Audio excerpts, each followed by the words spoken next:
It's Black History Month. It's Milwaukee Fire Department. We're going to have a little conversation with a few of the firefighters, talking about how Black history affects us. First, we're going to introduce ourselves. I am Lieutenant Pickett. I've been on the job for 6 years at Engine 33. I'm Firefighter Kevion Freeman. I'm working out of Engine 39. I got about a year and a few months on now. I'm Firefighter Shane Smith. I also work at Engine 39, and I'll have 17 years on this March. And I am Battalion Chief Travis Jones. I have 17 years on the job. I am a Battalion Chief in the 3rd Battalion. All right, let's start this off. What does Black History Month mean to you? I'll take the first question. Black History Month, to me, it makes me think about our ancestors. It makes me think about the things that we went through, back in times of past, and the things that we've gone through in order to get to where we are today. It makes me thankful to be in a position where I can kind of carry that torch and move the culture forward and move African Americans forward as a whole. And I think from the perspective of the Milwaukee Fire Department, it's kind of given me a stage to stand on in order to project my voice a little bit louder and to help other people throughout the community. Yeah, I can just echo off of what he said. I always looked at it as looking back to what the people before me had to go through to get to where I am today, or for me to get where I am today because of them. I come from a background where my mother's white, my father's black. So back when they started to date, black and white couples was kind of like a big no-no, like looked down upon by both their families, and they had to persevere through a lot of stuff to get to where they are today, and it helped ease the path for, people like me. And yeah, I can jump back in because I think for myself, when I was growing up in a rough area, I think as an African American person, it seemed to be normal, and you kind of didn't know that the things that you were going through, you didn't know that you were struggling. I mean, you were a kid, you were young. So when Black History Month came around and you started to read more and you started to see more and you started to understand that there was a struggle and that you were a part of it, that kind of stuck with me, and it kind of helped build me into a much stronger person so that I could face adversity. And I think that's what all of the people that came before us did, is that they did face adversity, including individuals that were on the fire department, the Milwaukee Fire Department and fire departments across the country. African American people had it difficult. So I think when I got on the job and I dealt with people like I think Deputy Chief Smoots was one of the first people that I met on the job, and he got all of the people together, and we took tests, and they helped us prepare to come on the job. And people like Oshie and Orlando Rice and Chief Chapman, I mean, all of these individuals were like mentors for me, and they helped kind of guide me on the job so that I didn't have to fall into some of those same traps that other people did, in the past, and things that they have worked themselves through. So I feel blessed to be in a position now to do the same thing, to help other people and bring people up, because I too stand on the shoulder of giants, and those individuals have, definitely had a big impact on my life. So I think for myself, it's kind of feeding off of what both of y'all said. It's about like representing the ancestors, who didn't necessarily have access to the kind of opportunities that we got now, so it's just all about, just kind of, like you said, standing on the shoulders of people who came before us, and just trying to push it further. It's good stuff right there. going off both of what you guys said, for your son Marcus and for you being one of my cadet instructors, what things did you guys want to instill into us or into him when you noticed they wanted to join the fire department? Oh, I think for Marcus, and I have a son, Andre, he's a cadet now. I think Kevion put it right on the head. It's like there's opportunity for you now, and this is the best time to take advantage of it. This is a great opportunity to have a platform. You have a lot of room at the top. You can move up. You can take promotional exams. You're a lieutenant. You can become an HEO, a chief, and you don't have to necessarily have those platforms to get your message out, but the opportunity you have is available for you right now, and just don't take it for granted. Because I have done that sometimes. It's like, because until you become self-aware, like as a young man, like growing up, like Chief Jones said, it's like, I don't really realize I'm in a struggle until all of a sudden I become aware that I am. And all of a sudden, wow, this is really going on. It's been going on. You guys went through all this to get to where you are now. It's like, don't take that for granted. Take every opportunity you got, take every test you want, move up in the world, and sky's the limit.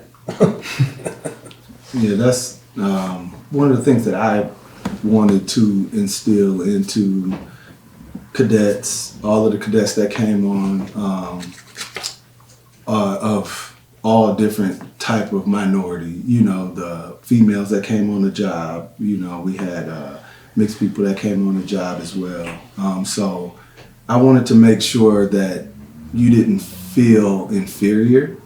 I wanted to instill, some source of protection, around all of you, to make sure that you felt, encouraged, and, that you could actually move forward, and you could come on a job and do the same things that I did. I never wanted to put myself so far above you that it appeared that it was out of reach. So for that reason alone, I was always as honest as I could possibly be, and letting you all know that you can be here. I mean, we dove into a lot of really deep conversations through that time, and I think retired Lieutenant Green, who was one of the cadet instructors with me when we taught your class, we wanted to make sure that there was a lot of time that we had to have dialogue with each other, with all of the members that were in the classroom, to make sure that we could feed off of one another and we could answer a lot of those questions and just being as encouraging as possible. And once again, because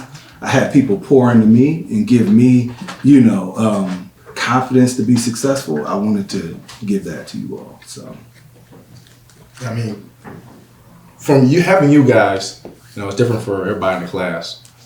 For me, at least, it was my dad passed away when I was in 7th grade, no father figure. Till I got in the cadet class, you guys are kind of like that father figure. And every male man needs some type of father figure. I just feel like, I don't know if it's totally true, but that's how I feel. That's what it seems like. And, just not having that until I got into the fire department, and having you two be that some good days, some bad days, some that tough love.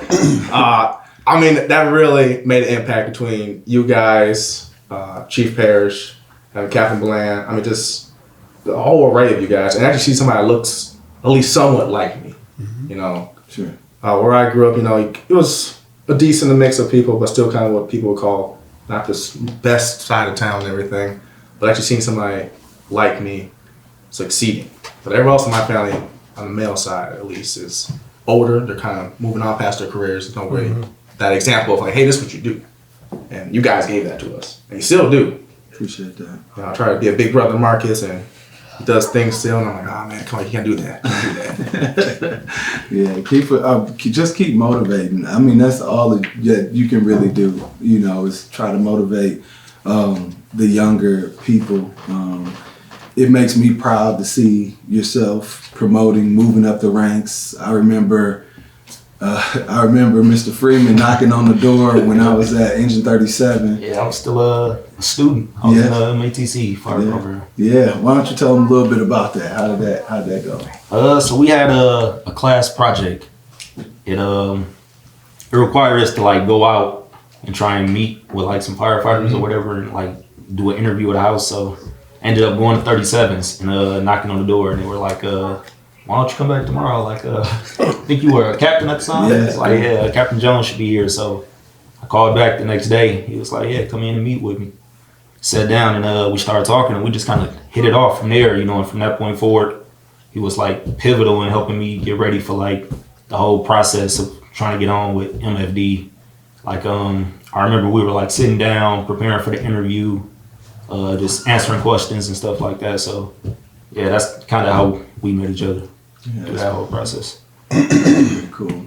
It was nice to see somebody come in that was hungry and just wanted it. You know what I mean? And that's what I got from all of the cadets. I mean, you guys were hungry, fearless, and that encourages me. That just like, oh man, they really want it. So I'm like, whatever I have, I'm gonna give it to you. I'm gonna try to pour into you guys, and somebody is gonna, you may not be able to use all of the information, but maybe it's just enough to kind of get you, over the edge. And I feel like you guys took that information and you ran with it. Mm-hmm. All I did was provide a spark. You know what I mean? Like, that's it. I was just like, hey, come on, like, you can do this. Like, it's possible. You know what I mean? So to see you guys actually take advantage of it, like, that makes me feel good. And I think you have to recognize, too, that we're all role models here, whether we want to be or not. Just like the athletes say, like Barkley said, whatever. It's like he says, I'm not a role model. Well, he is. Yeah. People look up to you because you're black and you're a celebrity and you got all this fame and all that. We're not celebrities, but we kind of are in a little way. It's like, you made it out where you made it out from. And fire departments, being a firefighter is a job you can say proudly. Like when people ask what you do, it's like, well, I'm not like a manager or whatever, some boring job. You're a firefighter. It's like, it's an exciting profession, right? Sure. And I realized as my sons got older, I was always going to encourage them to do what they want to do. But they both fell in line. We want to be a firefighter. First Marcus and then Andre. And then Andre really surprises me. He wants to be a paramedic. It's like, no disrespect to paramedic field. I'm very proud of the guys that want to do that. I have no ambition to do that, but everybody's got their own path. I just didn't see that coming with him, but I'm so proud of him for pursuing it. And it's like, realize that, you are looked up to. Even when you walk into a house and there's little kids in there and this is just the 11th run of the day and I don't really want to be here, whatever. These people are like, wow, right. Look at this guy. I could be this guy one day. You know what I mean? That's a powerful thing. You don't realize you can have it sometimes. So don't take that for granted either. What we got? What you got over there? Should hide. I'm gonna start with my fellow house member Shane here. It's kind of feeding a little bit off of what you just said. What inspired you to become a firefighter? Well, I started as a police aide. Jesus, in 1992. That was a long time ago. I didn't really know what I wanted to do at 18. I was working at a grocery store, stocking shelves. My mom was like, "Why don't you try this?" And I'm like, "I don't want to be a police officer." She's like, "It's not a police officer. It's police aide, which is basically like an assistant to do kind of like medial stuff. But when you turn 21, you can become a police officer." So, of course, that day came. I still didn't know what the hell I wanted to do. So I'm like, all right, become a police officer. Totally different field than a firefighter. But it had good things and bad things about it. But when I saw there was an opportunity to become a firefighter, I really wanted to do that because the police officer thing was just, I don't know, it just wasn't for me. A lot of different reasons I'm not going to get into, but the fire department, I was like, wow, everybody likes firemen, The schedules were ridiculous. And it looks like an exciting job, fighting fires and helping people. And so it just seemed like something I wanted to do. So I pursued that, and here I am today. And all of a sudden, here they are today, my sons. And, it's just a great job, Get a lot out of it for what you give to people. So, myself, I think it was a combination of things. I remember going to Survival Live as a kid. I thought that was super cool.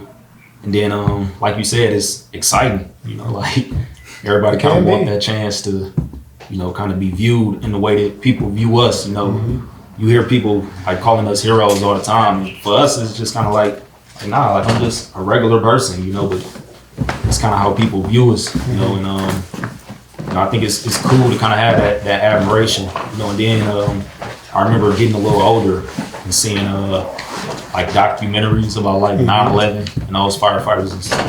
those firefighters and stuff, and that just kind of like reaffirmed, like, yeah, like that's definitely what I want to do. So Yeah. Yeah, for me, as far back as I can remember, when I think about where firefighting kind of impacted my life, I was in elementary school, and I remember a fire truck coming to our school, and I remember putting a ladder up, and the guys climb all the way up to the top of the ladder, and that was like my earliest memory of being a firefighter. And then obviously through high school, I was really into athletics, running track, playing football, stuff like that. And the cadet program had just started at that time. And it was me and HEO Tony Jones, who is on the job as well. And we were in the same homeroom, and we both filled out the cadet application to be a firefighter. And that's kind of when it kind of brought back the memories, and I'm like, what firefighting was, that was something I remember, like, back when I was real young, and that's when it kind of sparked back up. And Tony got his application signed by his mother, and I didn't. And I was like, man, I missed out on the opportunity to be in the cadet program. And I went to college, and I graduated from Milwaukee Tech, which is, like you work on with stuff, and you learn about things, but you use your hands. So when I went to college, it didn't translate very well for me, and I'm like, man, this wasn't the move, So I revisited that, fire department stuff real quick at that moment, and through the grace of God, I got an opportunity to do it. And once I got that letter saying, I had a possibility of getting into the class, I just remember working out like crazy. And I thought to myself, like, man, I gotta make sure that I can like lift my own body weight. That was my big thing. I was like lifting, I got real big, and then I got into the academy, and they ran me so fast, so hard. I lost all of the little upper body weight and all of that strength I thought I needed. It was real interesting to me how, I was able to kind of make that 360 and end up coming back around to it. But I think the fire department has, it's been a blessing, and it's been the most successful thing that I've done in my life. And I realized the reason is because I gave it everything. I put everything in that basket. I made a decision, and that's what it was all about. It was about making that choice, finally making that choice. Like you said, when you were younger, you were like, oh, I don't know exactly what I want to do. It's like, that's one thing that I preach to a lot of, especially a lot of young African-American men that I come across, is like, make a choice. You're not gonna go wrong. You might have to put all your eggs in one basket, but you at least move the dial so far ahead that, if you go in a different direction once you get to that point, that's okay too. But you gotta make a choice. You can't go through, the earlier parts of your life just not knowing. You gotta make a choice. And the earlier you make that choice, typically I think the better off you become. So those are the things. So what you think would be a good way to get more young people like inspired about possibly being a firefighter? I think one of the best ways is to be seen, and not to be seen, but also to have interaction, with people, because you talk to young people and they don't really understand everything that we do. When you say firefighter, and right away they think run into a burning building. It's great, being African American and serving in the African American community, because then you jump off the rig and they look at you and they're like, I had dreadlocks and I was an HEO, and I never forget the day I jumped off the rig, and This was a while ago. I'm gonna date myself a little bit, but the young dude looked at me and he was like, "Man, y'all see Waka Flocka jump off the fire?" And I was like, I laughed, but right then and there, I knew that was an instant connection. Yeah. You know what I mean? And we went back out there with him. We was playing cans, and it's stuff like that sticks with people. And I think that's one of the things that kind of encourages individuals. And then obviously things like this, where you're having dialogue, conversation, you put the content out there. They can see us. We don't have a bunch of turnout gear on the ground. We're not, crawling through mud. We're not, in that environment right now. So we're kind of in a more open environment where we're allowing people in. And I think that encourages people to say, okay, this might not be that bad. Yeah, I agree. I think like just having those positive interactions with kids make like a world of difference. Mm-hmm. Because I think with kids, it's like you can tell them what they can be. Right. Like if you show them, it feels real. True. They can reach out and touch you, or like you said, they see you jumping off the rig and they like, he looked like me. Yeah, exactly. He looked like somebody I know. So I think that's huge. Well, I think that's why the Survival Live House is such a big part of the department. I think Julian was getting taken over by somebody else, but you got all these wide-eyed sponges that wow, what are you doing? You show them what you're doing, and we simulate getting out of a burning building like you did when you was a kid, and it's exciting. Yeah. Mm-hmm. And it's like I remember when I grew up in Westland off of 64th and Silver Spring there, and I remember when I was a kid looking out the window because one of the buildings there was on fire. My parents were standing in the backyard. We had to watch from the window, and I was like, that smell of a burning building is something you'll never forget. Mm-hmm. You just know when you're pulling up, this is real or not. That smell is unmistakable. But I just remember thinking, wow, what are these people going to do? Where are they going to live and all that? And all of a sudden you see all these firefighters pulling up and all that. And at that point, it's not like, wow, that's what I want to do. But I was just like, look at all these guys coming to put the fire out, Right. And then all of a sudden, I get signed to Engine 8, which is basically that's the first aid area where I grew up. Wow. And I got sent to the same street I grew up on. Wow. And not for a fire, it was just for an EMS medical run. And right. But it was just there's kids just looking at you, getting off the rig, and they're just staring at you like you're like, what is this guy doing? Never seen anything like it. And it's like some of these kids don't have a father figure like Steve was saying earlier, or don't have a role model to look up to, and it's like you don't realize what you are. You got to these kids, some of these people, even the grown-ups that want to do this, change their careers. It's like, and like you said, you look like me. I'm black. You're black. You can do this. All right. All you got to do is figure out how to do it. We can directly put you on that path, and you can be just like me. Y'all ever feel like it's pressure being in this position? Yeah, I think there is a certain amount of pressure. Being in a position, or especially being in my position, I always knew that I wanted to promote from the first day that I got on the job. So I think in my mind I kind of was already adapting to what pressure was going to be put on me before I got to that point. I think it's big to have faith, and believe in something bigger than yourself, because when you do that, especially doing this job, you see so much poverty. You go through so many things in your own personal life that having, something to balance you, I think it alleviates some of the worry or the pressure that comes along with being in a position. I take a lot of things personal, when you go into poverty-stricken areas and you see things, and I'm like, things shouldn't be this way.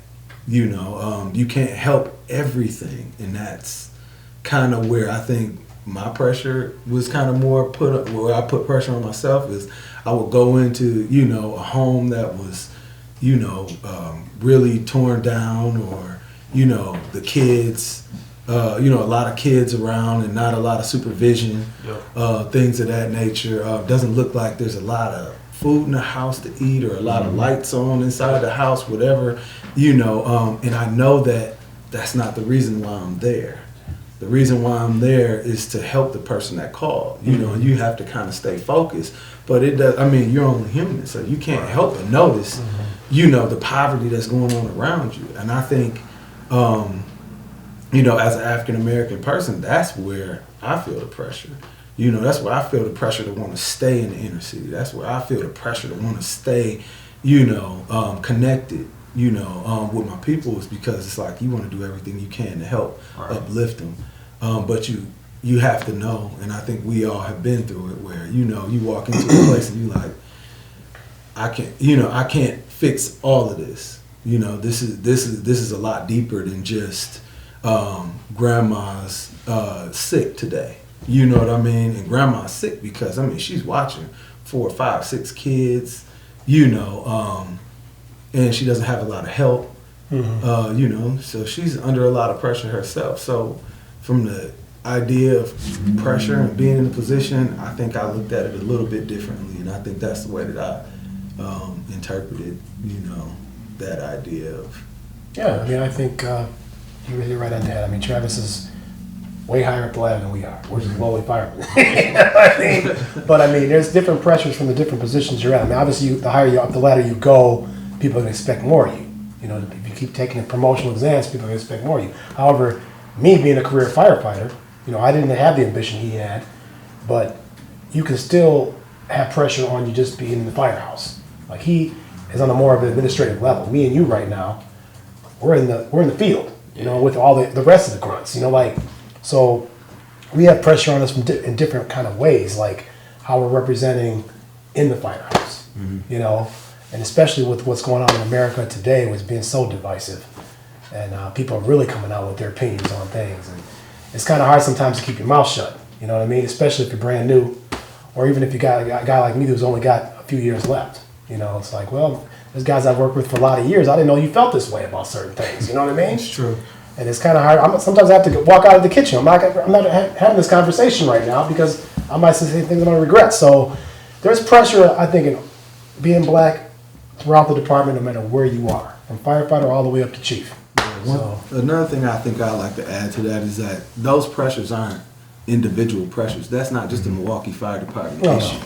You know, we talk about the things that are going on in the country right now, and as you see, it's all across the world. And you know, I always encourage people to step out and go to other firefighting conferences. You know, the National Fire Academy, the Executive Development Institute, EDI, which is where I graduated. It was a 5-year program, and it's down south in Louisiana.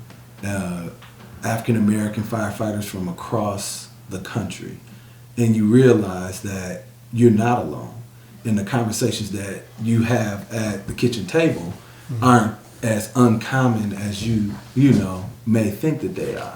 And you also realize how good you have it versus how, you know, things are running in other departments. So you have more of a balanced, you know, idea of how things are going across the country. You also have a lot of resources that you can tap into. So when it comes to, you know, kitchen table talk, or, you know, having pressure put on you from, you know, things that are going on outside of, outside of work, I think, you know, if you have more to base it off of, it doesn't feel so much like it's solely on you, you know, and then having that person to talk to at different ranks too, which makes a big deal. And I feel like that's a position that I hold myself to. I want somebody to contact me and say, you know, hey, Chief Jones, like, this is what's going on. You know what I mean? Like, what should I do? And I guarantee you, every single time, I'm going to make sure that we stick to the rule book. You know what I mean? We're not going to break any rules. You know, we're going to do everything that we can to make sure that we help every individual, including the people that you work with. Because, I mean, we're there for 24 hours. You guys know. It's not, you know, this ain't just like an argument you have and you turn around and walk away from it. You're in the house with that person for a long time. So you have to invest more time to meet people where they are, you know, grow, and, you know, become a little bit more, you know, of coworkers, and find ways to kind of move past things that, you may not be accustomed to. I wasn't accustomed to it growing up. You know, I got on the fire department. I worked around a lot of people who didn't look like me, and I had to find other ways to, you know, find common ground, and you know, and we did that. You know, and we're here now. So, you know what I mean? We just keep moving. We keep pushing forward. So, I'm gonna throw a little question in there, and I'll gear this one to yourself, Okay. Mr. Freeman. How was growing up as an African American affected the way that you give back now, being a firefighter? Just kind of like I touched on earlier, having that opportunity to go to like the Survival Live House as a kid, and just like recognizing how like important that was for me, you know, like seeing people in that position, you know, it kind of put me in a position where I was like, you know, if I ever get an opportunity to represent MFD, like I want to make sure that, you know, I give back in some kind of way, like, you know, so I remember reaching out to Lieutenant Gladney. He was like, yeah, you know, if you're interested, come sit through a day, and if you think it's something you want to do, then, you know, let's do it. And, you know, I went, and I was like, yeah, you know, like, I still want to do this. This is a where I'm lot of things. So, Right. you know, just, I think, like, you know, giving those kids, you know, an opportunity to see somebody like me, you know, like, not even black kids, you know, like, having white kids see, like, oh, like, he black with dreads, like, I thought everybody black with dreads were, like, rappers or, you know, so for them to see me, I think, you know, it's important for, you know, not just black kids, but, you know, white kids too, you know, because it's kind of showing all of them, you know, like whatever you want to be, if you like really put your mind to it and push yourself, like you can get there, you know. That's awesome. That's Yourself? I think, I mean, just to go off of what he said about just, it's not just all black, you know, like influencing black people, but even working in the firehouse now, it's like a lot of these guys that you work with me, they've never seen or worked with anybody with hair like you. Right. Let's put it like that way. Or somebody as quiet as you. Mm-hmm. You know, and they're just trying to like probe you, like trying to figure you out. Yeah. You know what I mean? And obviously your talents on the job will speak for themselves, but in the personal level, we work for 24 hours together. Yeah. Why don't you speak to me? Or is they gonna be like asking you questions like that? How come you don't talk? And he balances it out. So I'm like, I think it always reflects on too, like just not just black and white. I mean, just black is white too, Hispanic, all that. Like grew up ignorant in certain cultures or whatever, and all of a sudden I see this and I'm like, well, I didn't know that. You know, it's like, I think it crosses all bounds. Yeah. I think being a firefighter, I feel like every day we give back. You know, I think that's how it's impacted me coming on the job. I feel like we give back every day we go to work. Every time the tones go off, we go to help somebody. It doesn't make a difference whether they're white, black, you know, what culture, where they came from. My motto is and will always be that, you know, I'm going to give everybody respect, whether I feel they deserve it or not. Mm-hmm. You know, it's not up to me. I don't make that decision. I'm the one who decided to work for the Milwaukee Fire Department. So when I show up on scene and I see a person that needs help, my personal thoughts, feelings, and beliefs don't even matter. Right. You know, so it don't make a difference, you know, whether they, you know, are going through just having a bad day, you know, intoxicated, strung out on drugs, you know, it could be a range of things that we go in on every single day. That's your opportunity to give back. You know, that's your opportunity to give back to the city of Milwaukee, to the people. And that's why it bothers me when people have an issue with the tones going off or going out to do their job. You know, that's one of the things where that's how I extinguish that, because I'm like, you know what, like, and it's no different than going, let's not get it twisted.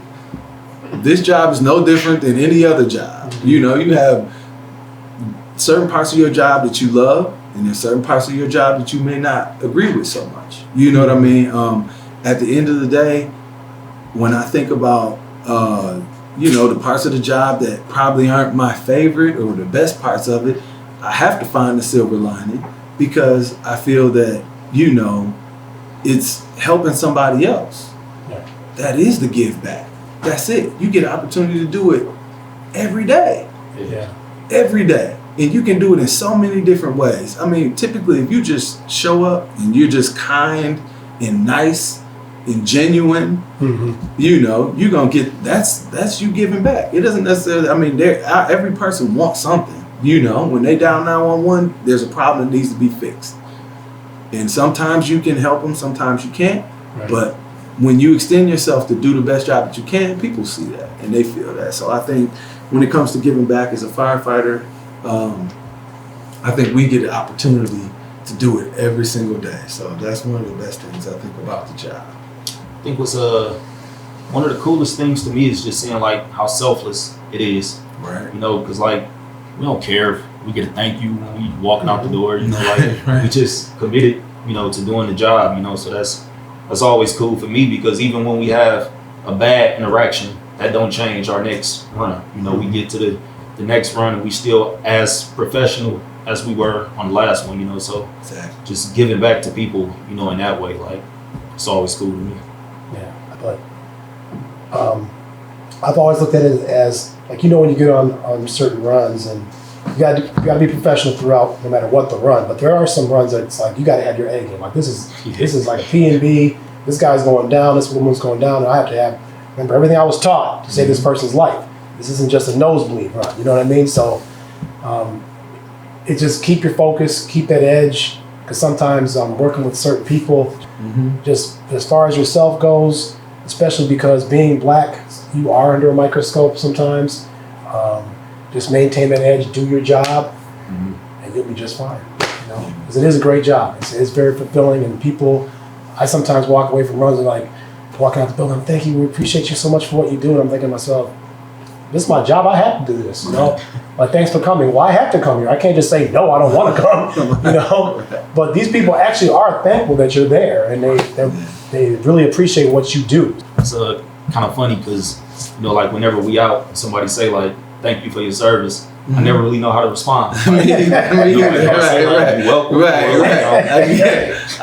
give a blanket. Yeah, you're welcome. But it feels weird. I mean, but it's the first thing that anybody says. I think that's kind of like human nature because the person who saves a woman out of a burning building who's not a firefighter, everybody hails them as a hero. Right. You know what I mean? This guy's a hero. He dragged a woman out, and what's the first thing he says?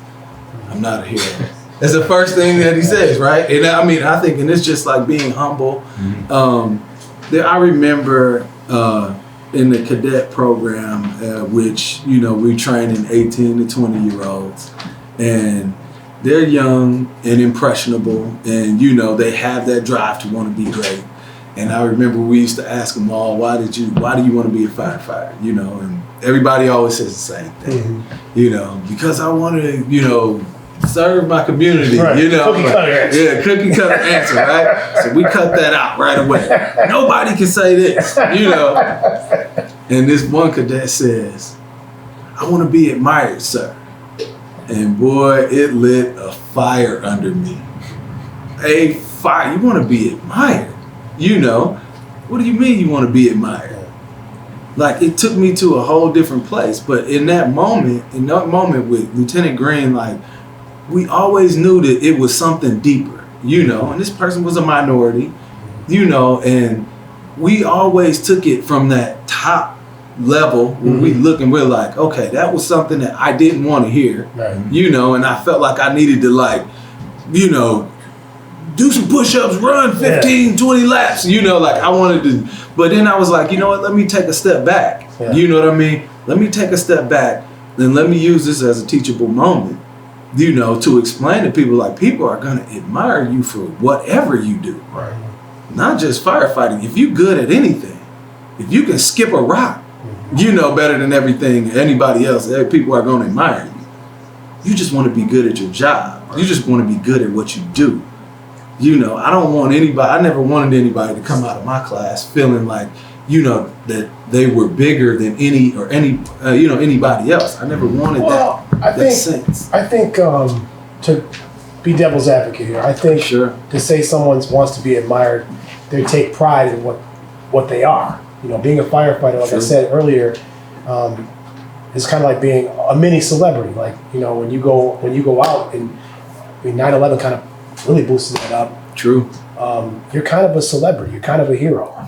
You're right. And I mean, I don't know where he was coming from his heart to say he wanted to be admired. Exactly. Now you feel what I'm saying. Like, I think I think it was the age for me. You know what I mean? Where I was just kind of like, you know what? Let me extinguish this a little bit, or let me redirect it, because you're right. I feel what you're saying, and I wanted to. My initial reaction was 5 flights. You know what I mean? Right to your tongue drag. You know, like, but I was like, no, like, let me redirect him, and just like, people are gonna admire you because of what you do. Like, that is just a part that comes with the position. But I want you to be able to carry yourself within it. You know, and that's just the humble part is what I wanted to pull out of that. So I didn't go crazy. I wasn't all, you know, jumping on him or jumping down his neck, but I wanted to. I ain't gonna lie. The admiration is cool, but for myself, like, it feel awkward at times, you know, because like you said, like, you almost like, you know, a mini celebrity, but to us, we just like regular people, you know, like just doing the job. Like, it's nothing to us that's like really that, you know, heroic about it. We just love firefighting, you know, so we do the job because we love it, you know, but to people on the outside looking in, they like, wow, like. I think that's the reason why, you know, as African American people, it's you know, it's good for us to kind of stay focused on that, because that's what puts us on that higher pedestal.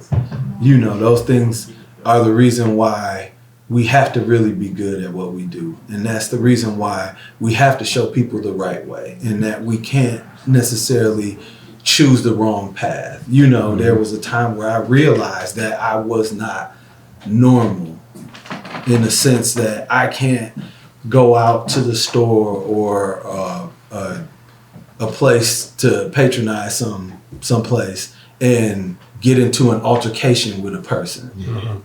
Like, you just can't do it. Like, I'm not that person anymore. Like, I can't be, you know. And when I was younger, I was a lot more, you know, aggressive, you know, by nature. But I realized real quick, you know, like, I had to check myself, and I had to make sure that I was representing the department at all times, simply because of what I chose to do I could have chose to do anything in the world, but I chose to be a firefighter.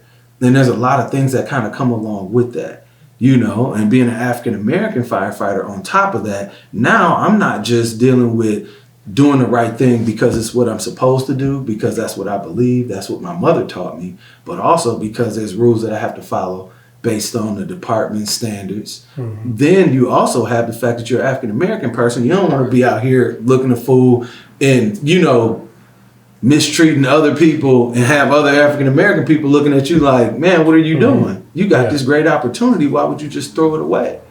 So, you know, I think in that, you know, with that being said, you just, you know, we kind of take it how it comes, you know, but still best job in the world, you know. Like you said, though, like, once you a part of this, like, you always represent the MFD. Like, I was walking my dog one day, like, no MFD gear on, and a lady yelled out the window, like, "Hey, firefighter." And I'm like, oh, like, I've seen that lady before, but for me, it was like, whoa, like, you know, like, I didn't really want her knowing where I live. But it was also like, man, like, you know, like, even when I'm not in MFD gear, like, I'm still an MFD firefighter, you know? Yeah, that's a true statement. You got something else for us? Yeah, hit us with something else.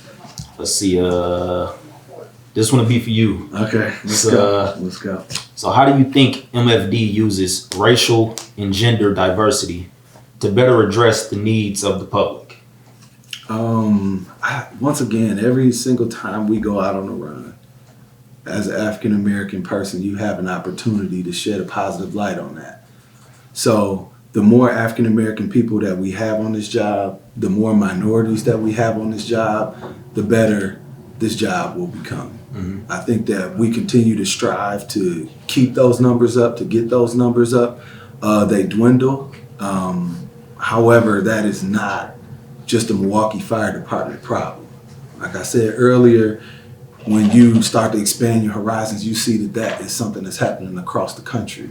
it's hard for minorities to get on this job. I think that having the Milwaukee Brotherhood has a huge impact on this project. And the Milwaukee Fire Department allowing something like this to go on to help promote Black History Month, huge strides in the right direction. Inclusivity, like making sure that everybody is inclusive, that we kind of share, everything that's going on the department, and that we're not trying to hide anything. I think that is going to allow other people to see us as pillars of the community, because that's what the fire department is. It's a pillar of the community. When we go out, people should say, hey, firefighter. When the truck drives down, they should be happy to see fire trucks pull down the street. So I think, the way that the department helps to promote that is through promoting us and allowing us to, speak, and putting us out in front of other individuals to see, to see this, because people don't know. I mean, there's been times where I pulled up on a rig once, and there was this guy on the side of the fire truck, and he looked at me, and this is when I had dreadlocks too. My hair was pretty long, and he looked, and he was like, man, I ain't never seen a fire truck full of Black people. And then he said, look, and they got a girl too, hey baby, you know what I mean? And I was sitting back, I was like, I'm a boy, I'm a boy, but it was funny, but it was like one of those things. Still, I'm in the position, right? Yeah. Like, regardless of how you feel about being called a girl, like you gotta kind of look for the silver lining in that and be like, at least he's seen us on the rig, right? He knows that it's possible. Every time I see a young person, I'm like, man, you ever thought about the fire department? So I think we are the examples of what the department is doing right to help promote minorities on the job.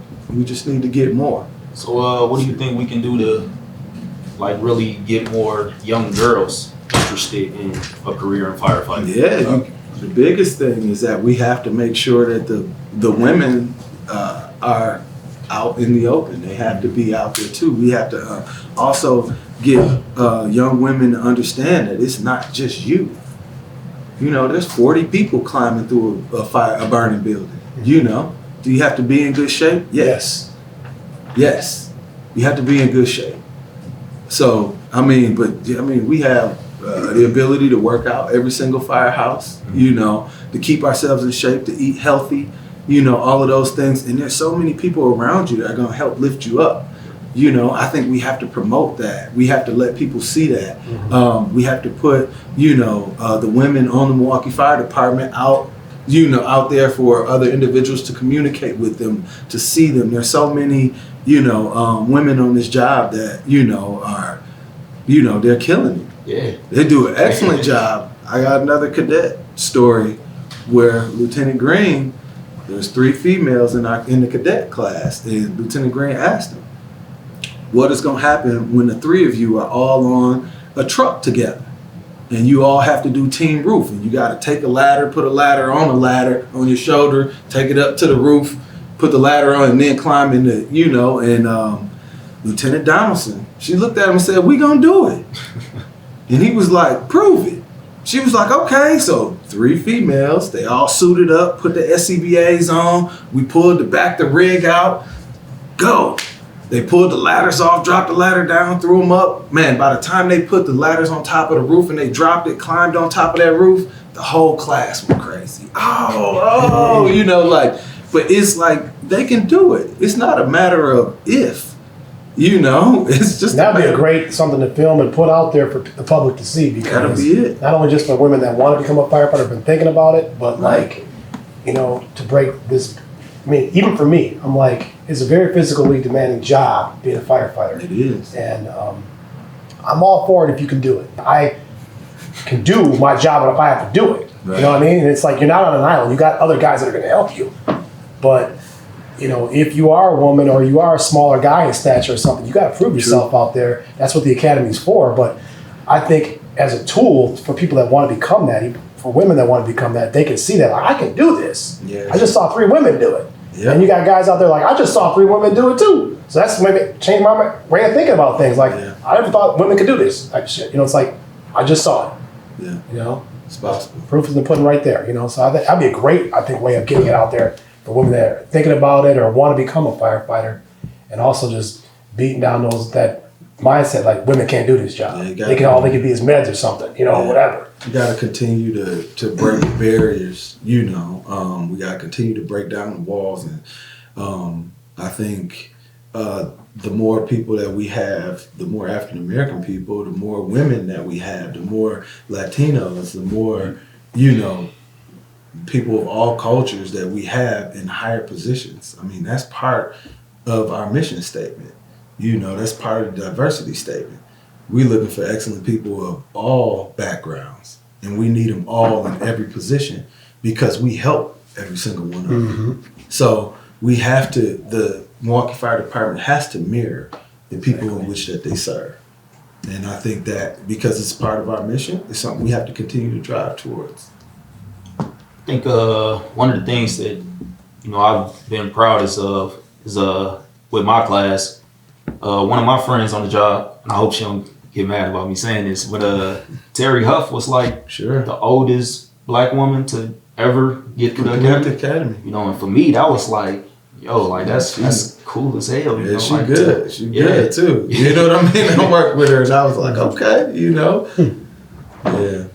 But yeah, there's that skepticism out there, like you know, any new guy even, you know, it doesn't have to necessarily be woman or black or white or Hispanic. It's like if I work, you know, you could be pulling me out of the building today, or you could be saving my life today for something. I want to know you can prove yourself. I mean, and you want to know I can prove myself too, right? I mean, we got trained to do this job, but sometimes things happen and it's like, you know, just like any other job, like you really shouldn't be doing this. You're not really cut out for this. You know, I don't know how you got this far, but you did. And let's see what you got. You know what I mean? So there is some skepticism, I think, though, for some people based on being black, being the gender you are, all that. But I think it's important to reflect the community, like you said. You know, promote diversity as far as gender, color, and just keep that edge though. As far as like, don't become complacent. Right. If you work in a firehouse with guys that don't have the fire in their belly and all that, and it's like, don't become that guy. Yeah. You know? I mean, I kick my feet up all the time. You see me. I like to think when those tones go off, I'm ready to go. You know what I mean? But when it's lounge time, it's lounge time. I think the job's got to get done though. It's awesome, you know, just having this conversation because me and Shane came on together, same class, recruit class. He used to pick me up in the morning. He used to pull up, you know. So he's seen where I came from. He used to pick me up every day. You know, grew up in the meadows, you know, and a bunch of condos out there. Things weren't really all that smooth, and this job gave me an opportunity. And like I said earlier, again, I was gonna make the best out of it. I made the choice, I made that decision, and I think anybody given the opportunity to do it should, you know, be all in. You know, don't be half in, half out, because that's how you break the barriers. You know, you just kind of stay focused, and I think, you know, just having this discussion, kind of being here, kind of helps us motivate each other and give each other a little bit of, you know, motivation to keep pushing on, whatever that means. I mean, he decided to stay, you know, a firefighter, but at any given time, you know, if he wanted to promote, you know, he has the ability to do it. Same thing with yourself. You're younger on the job, but, you know, I'll be gone before you know it. Yeah. You know what I mean? So it's going to be on you to come on and take the reins and keep this whole thing moving, you know? So